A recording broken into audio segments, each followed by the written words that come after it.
EWS reservation తీసుకొచ్చి మన నెత్తిన ఒక గుదిబండ పెట్టారు. తద్వారా మరి ఉద్యోగ సీట్లు కానీ ఉద్యోగాలు కానీ ఓసీల కంటే మనకు ఎక్కువ వచ్చినా మనకంటే వాళ్ళకు తక్కువ వచ్చిన వాళ్ళ పిల్లలకు ఉద్యోగాలు వస్తున్నాయి.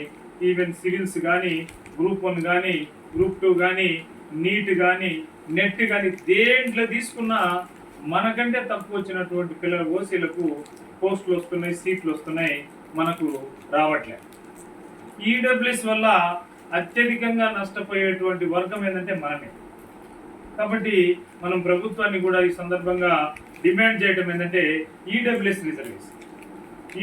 రిజర్వేషన్ తీసేయండి, లేదా అందరూ బీసీలలో పేదలు ఉన్నారు, ఎస్సీలలో ఉన్నారు, ఎస్టీలలో ఉన్నారు, మైనార్టీలలో ఉన్నారు, పేదలకు అందరికీ వర్తింపజేయండి.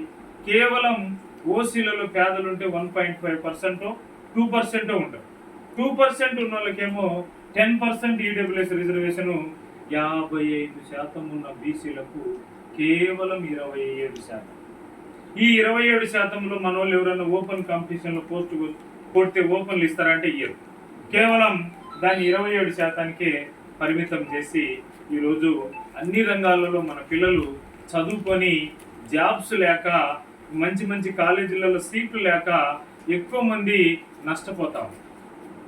కాబట్టి ఈ ఈడబ్ల్యూఎస్ రిజర్వేషన్ మనం రెండోది ఏంటంటే మండల్ కమిషన్ సిఫారసులు అమలు చేయాలి.